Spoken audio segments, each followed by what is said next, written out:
Let's get to our next speaker, Michelle from EBSCO. Hey, Michelle, are you there? I am here. Good morning. Morning. Welcome. Over to you. We need Joe unmuted. I Oh, know okay. that's painful, but we Oh, do see, I need have to a let him permanent talk mute to on us. Joe. That's probably what's happening now. Let's see here. Joe, are you able to unmute? I am. There we go. Oddly, I'm able Perfect. to unmute well. So thank you, JR. So I'm here to talk with Michelle.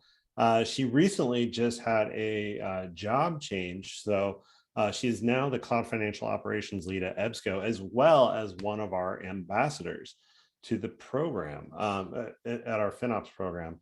So welcome, Michelle. So first question, we'll move into the next slide, JR. Is how did this job change come about, Michelle? I received a message from a recruiter on LinkedIn.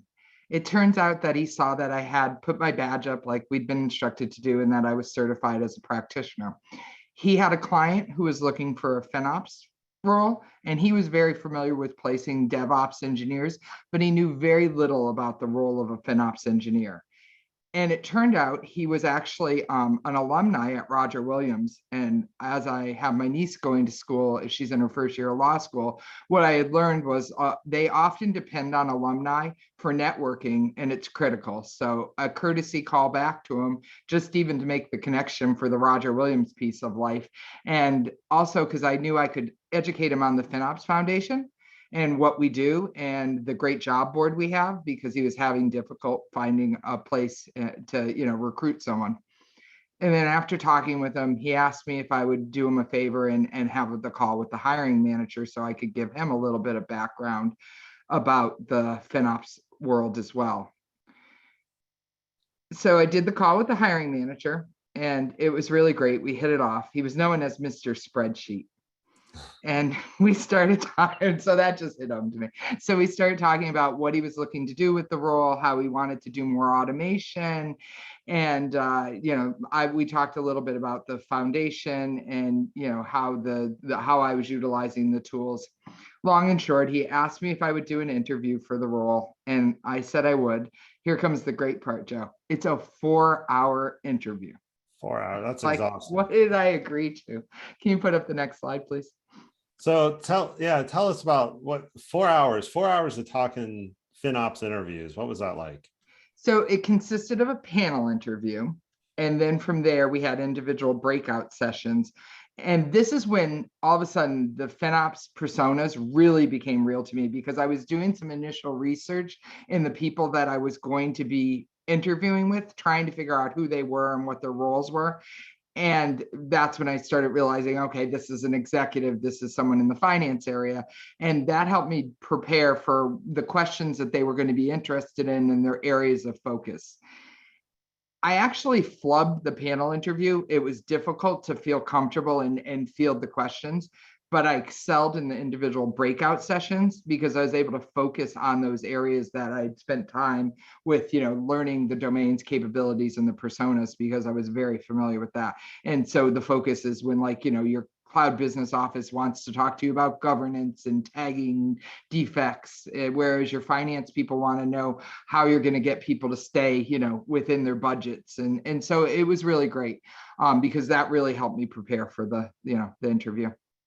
I think that's fantastic, because I know I've been in interviews before where I'm like, well, I flubbed this, it's all downhill, but you felt that and you stuck with it. What struck you? So what was important to you as you were considering this job and role? Can you bring up the next slide, JR?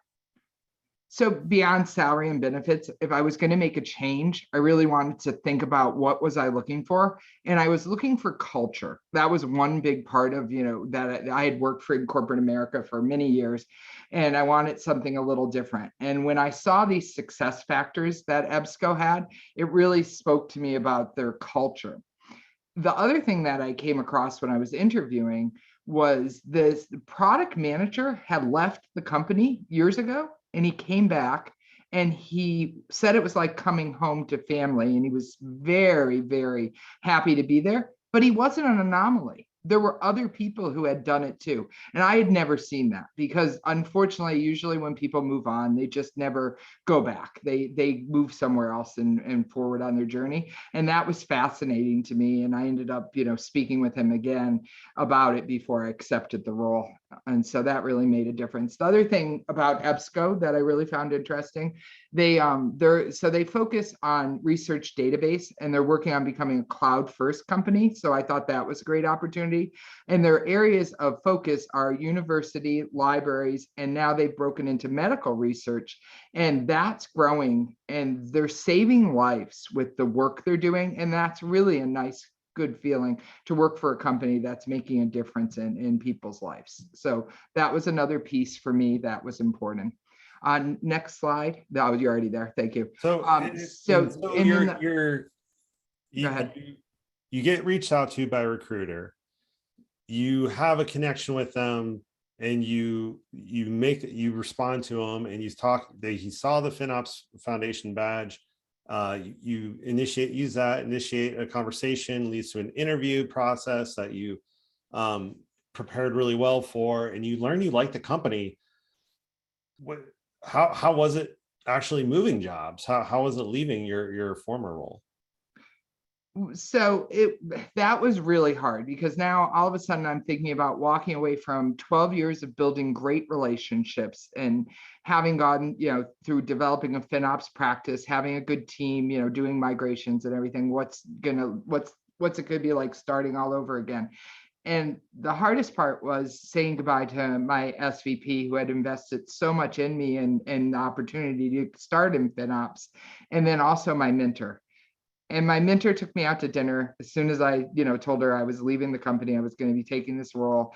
And she just celebrated my successes. And none of that would have ever been possible without her investment in me over the years. And even now, she still champions for me. And my SVP, he couldn't have been happier for me, because they are so invested in your success. So when you are successful from that, they're happy for you. And that shows the true power of mentorship. And I'm actually excited to become a mentor and get involved at FinOps, as part of being an ambassador, and build that out here. It's so needed. So many people are looking for mentorship. So I'm really glad to hear that. JR here from the FinOps Foundation. Thank you for watching. Please go to FinOps.org if you want to get plugged into this amazing community. And of course, hit subscribe right here on YouTube to get all the future content. Hope to see you soon.